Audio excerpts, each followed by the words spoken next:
Hello ladies and gentlemen, welcome back to the channel, welcome back to the dart. As always, I am Jordan. If you're new here, this is 1998 Dennis dart that we are restoring. You joined us in the middle of January, well the start of January, and it snowed last night, as you can see. I don't really want to be here, but we gotta get stuff done. I have a lot of the stuff in place already. Jack in that. We have finally got socket required to get these off, so let's start with trying not to sink into the ground and letting this wheel. Right, let's get these markers off.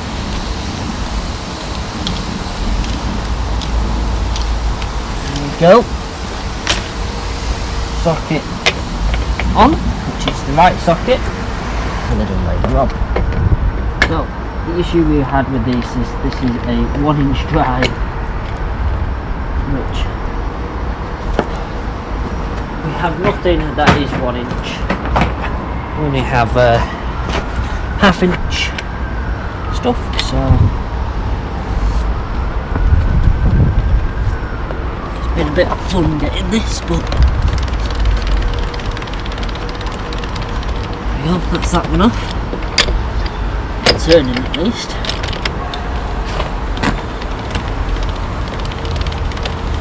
That one's already going.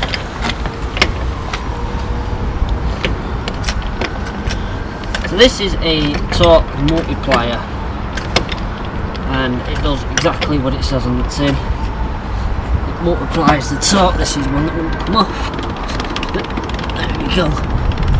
So it multiplies the torque in this chamber, meaning you can get it off with ease.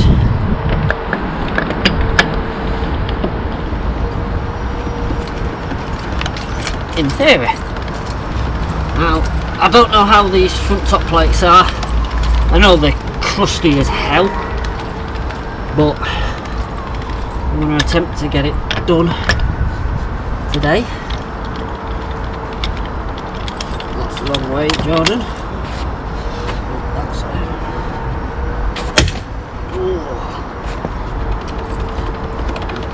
That was one of the ones that was stuck on there. Needless to say, the wheel was never going to fall off.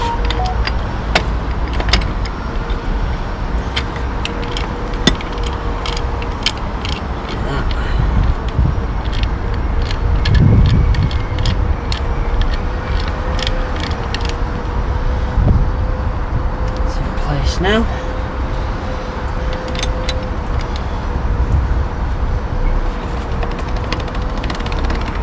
It's spinning.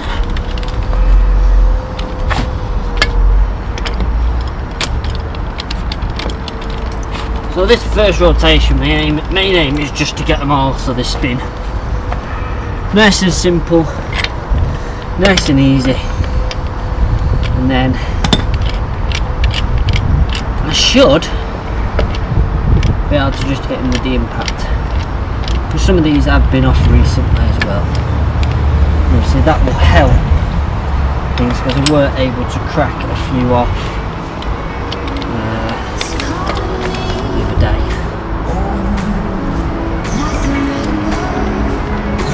Awesome, that man. Would help if the socket was on properly, but it doesn't matter. So it is turning. There we go. 1-inch drive done.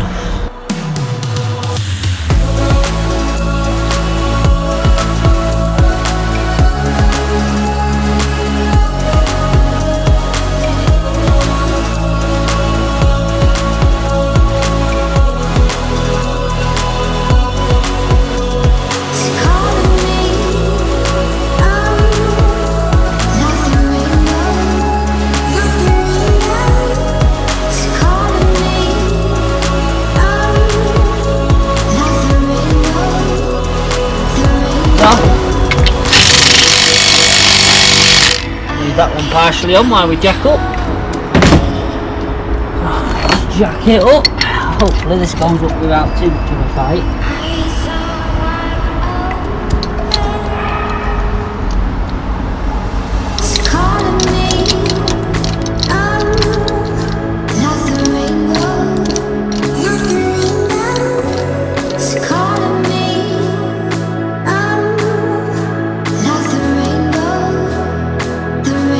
I've got the last one.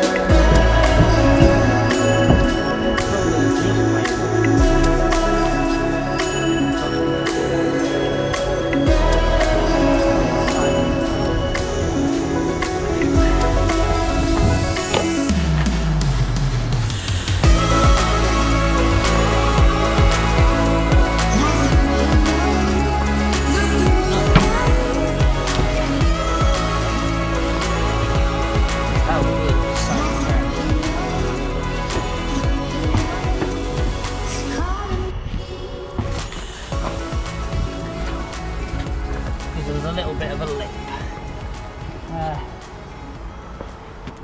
But we have the wheel off. Now, the front brakes need adjusting at some point. But oh my lord.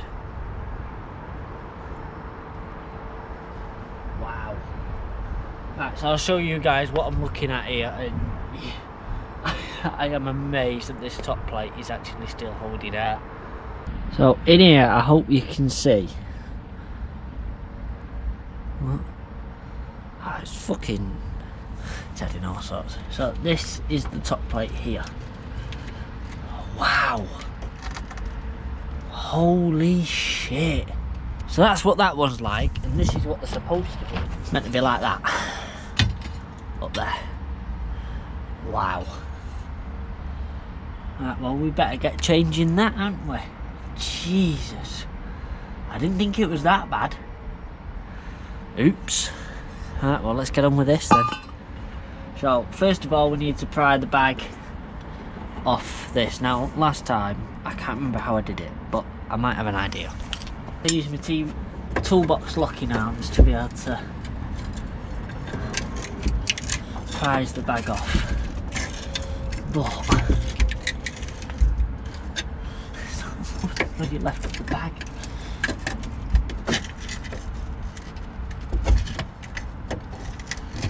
There it is. Right, so the bag is now free from there. You can see you got your air going in there, which we've got to disconnect, and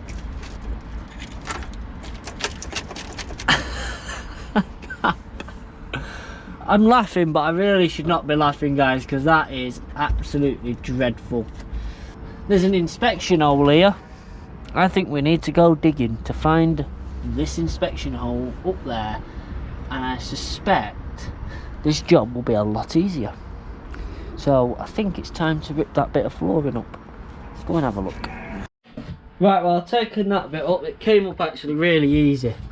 What it's revealed is some super rusty, crusty ass screws. So this is going to be fun. How are we going to get this out? I only have sanding discs.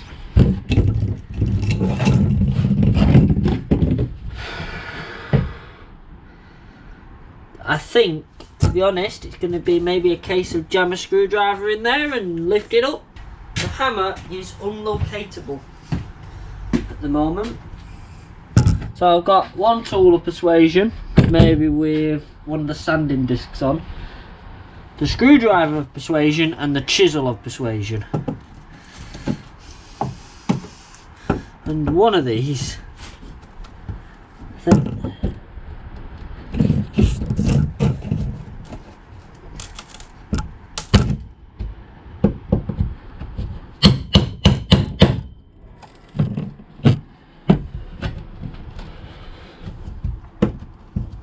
these are so rusted.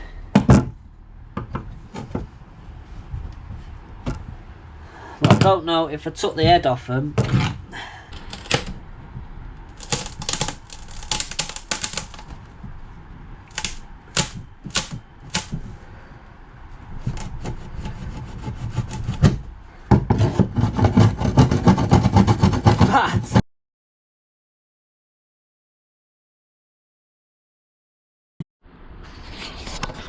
Right, a little bit of hammering and forcefulness.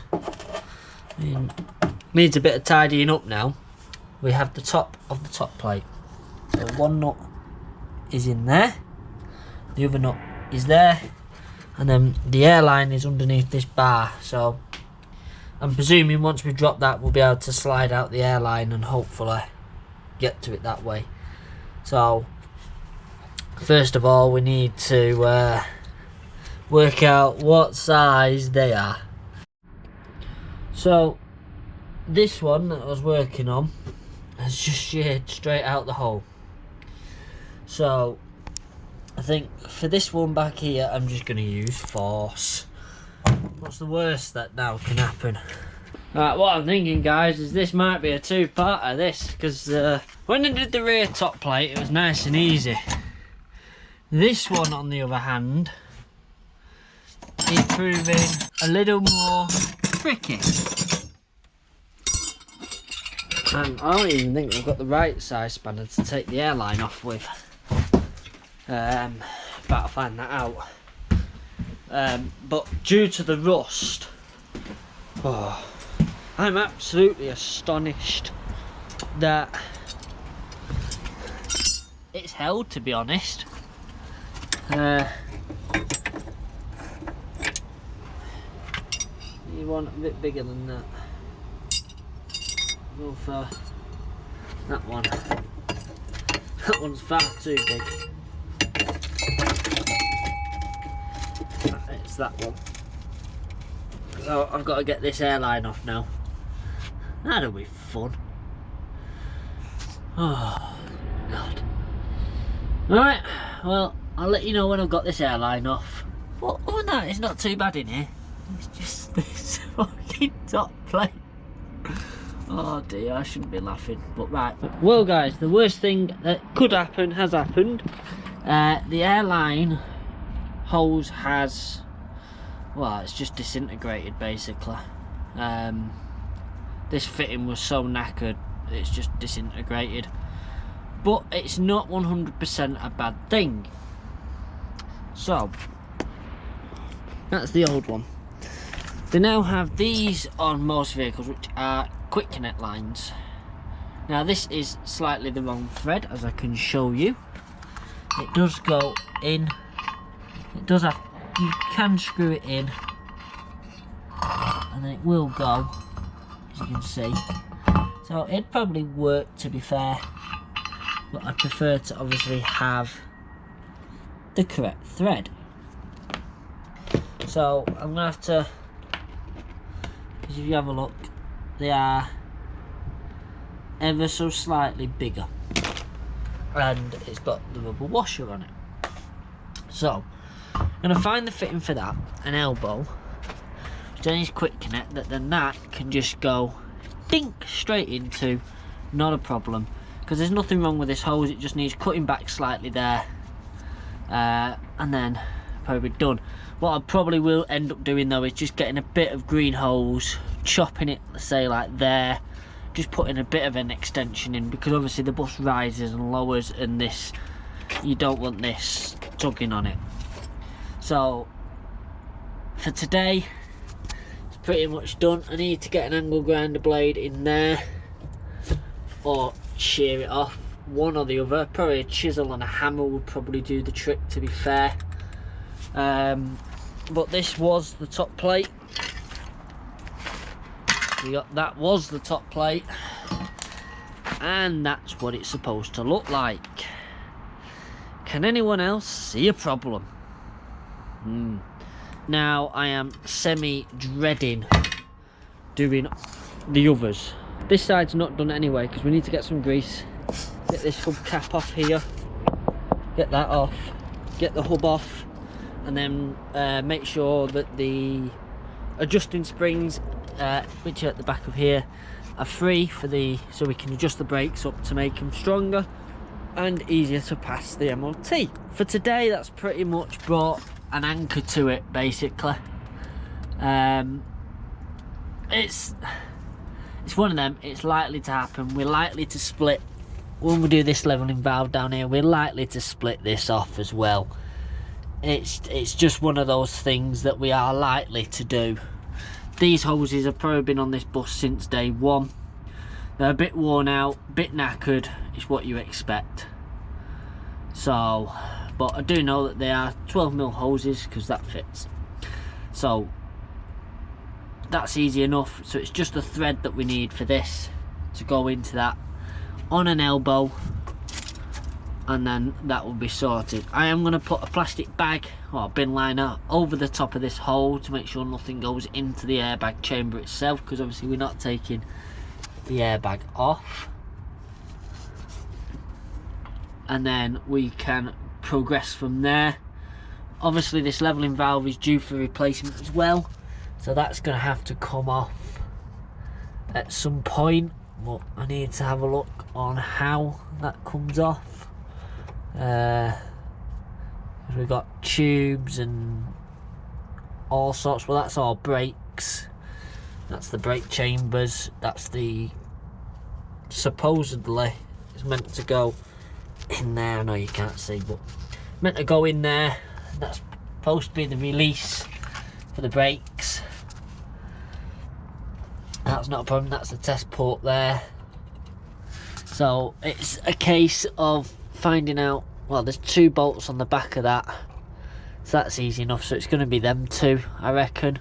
We can have a look on the other one that we've got facing down like that. Yeah, them 2 nuts there are the ones that hold it on. So to be fair, whilst I've got the tools out, I could probably quickly disassemble that, and then everything's ready for the suspension to be done basically. So quickly, leveling valve on. This top one needs tightening up ever so slightly because it's a bit knackered. It's ready to snap the same as this one, but for today we're going to call it quits. Leveling valve needs its poker arm on. I don't know, you see that down there? It's not got its arm on it. Right guys, I'm going to finish this off up in the car because this GoPro it's on one at the moment, so it's saving a highlight every flipping 3 seconds for some reason. Unsure why. But top plate's not been finished off. That'll be coming in the next episode because we need to get the replacement airline fitting.